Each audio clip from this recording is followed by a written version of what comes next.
So I haven't updated anything since we made it back from seeing the church at Santiago de Compostela.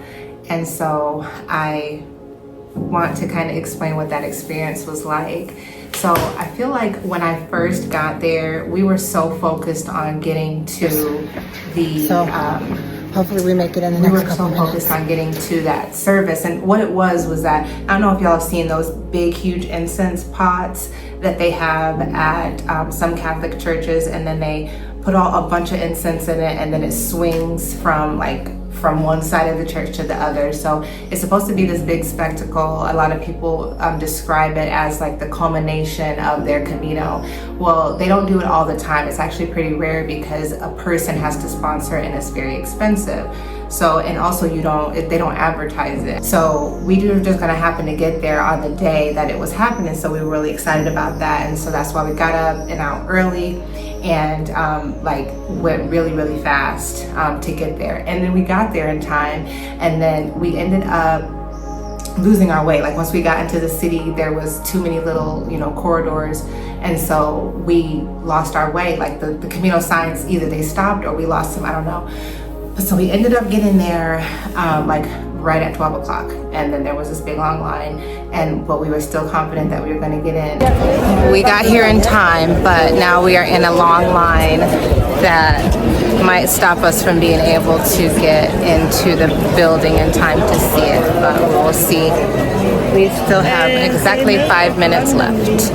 Yes. And here's the line. Do not always make this right. And then about 10, 15 people back, I think I got a picture of it, about 10 or 15 people back, we realized that we weren't going to be able to get in. Like the church just got full right then. So I sat down and I was so disappointed, and I just kind of had a moment where I was just like, this feeling of disappointment coming. I was just upset at myself, and I was trying to think of everything I could have done differently to get there 15 people before, like I could have woken up 30 minutes earlier, I'm just going through all these thoughts ruminated in my head, like I ruined the ending, the big finale of my trip, and I was just sitting there very disappointed. I wasn't mad at anybody, of course, I was just disappointed that it didn't happen.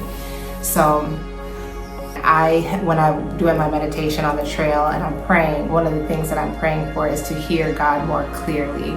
So I need guidance all the time, and I want to know that it's His voice and not mine. So as I was sitting there in that little line area, I wasn't really looking for God's voice, but it just broke in, and it was more of a message like, are you serious right now? Like, you're upset. You made it to Santiago Compostela. You are at the church. I brought you safely through 100 kilometers. Everything on this trip has exceeded your expectations. And now that you're at the end, you're gonna have this moment of disappointment, like right when you get here, and you're not gonna appreciate the fact that I got you here. You're gonna focus on the fact that you didn't see the big swinging incense pot, which makes way more sense than how I was feeling, but I just couldn't process it at the time. And so I feel like God has heard my prayer, and that He is going to be more clear with me and in His messages, because that was so true. Like in my mind, I was probably throwing a fit, and it ruined my moment of, oh my goodness, I got there. Because in my mind, it was gonna be like, we go up to the church and it's at the front of the church, and I look up and it's just like, oh, I'm gonna hear the angels singing and all that. But it didn't happen like that because we were so rushed, and then that entrance was on the side of the church. So at that point, I hadn't even made it to the front of the church yet. And so I hadn't had my big moment, you know what I'm saying? So I hadn't quite connected yet. But yeah, that happened. So anyway, when we were in line, there was these older ladies that were part of this tour group from Poland, and their guide was talking to us, and she just said, well, there's got to be a reason, right? Anytime something like this happens, there's got to be a reason, because we kind of explained to her, like, we've been walking all day, whatever. And so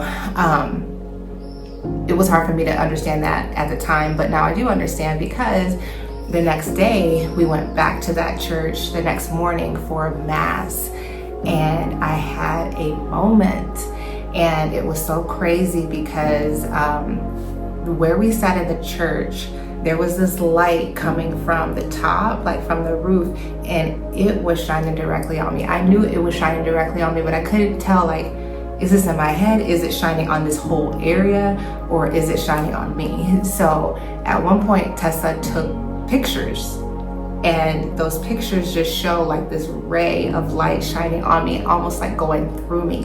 And if you look closely, you can see like these blue shapes, kind of like orbs.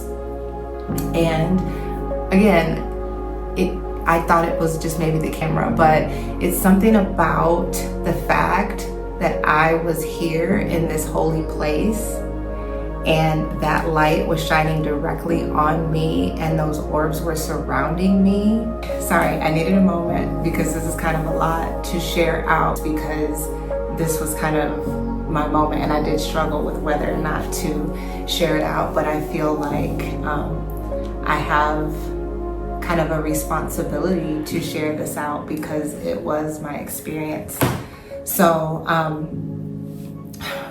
it was something about the fact that at this moment, this light was shining directly on me, and it was a straight ray of light. It wasn't really lighting up the whole area, and Tessa told me that. She was the one that said, look at those blue orbs that are around you, like that has to mean something. So that was the culmination of my trip. It wasn't going to be the incense pot swinging from rafter to rafter. It was this moment during the service when this light shined directly on me, and I got the chills, I got the goosebumps. That whole moment was, I'm trying my best to describe it right now, but there's not really a lot that I can say about it that would do it justice. Just know that it was very special, and that in that moment I also did get some more what's a good word, clarity on some things in my life. And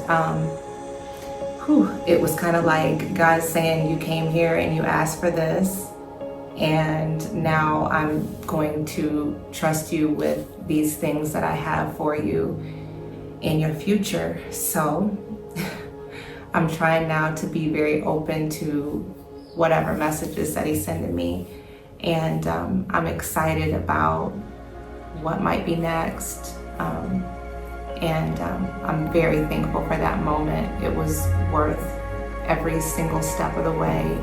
If you're someone that is thinking about traveling the Camino, I would highly recommend it. Similarly, Tessa had an experience as well, and I don't want to put hers out there without her permission, but it's true that when you get to the end, you will have your own moment. Everyone's will look a little different, I'm sure, but if you're open to it, you will have a moment. So that was my experience at the end of the Camino, and it was a little bit overwhelming still. At this point, the service had ended and that light had moved, so this picture was posed, as is this one, obviously, but I thought that it was a good visual of how the light was literally just in one spot. My heart is an offering. What can I bring?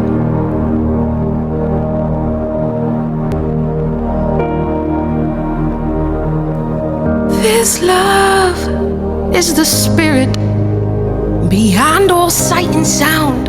Come through me, come on down. It's gonna hit you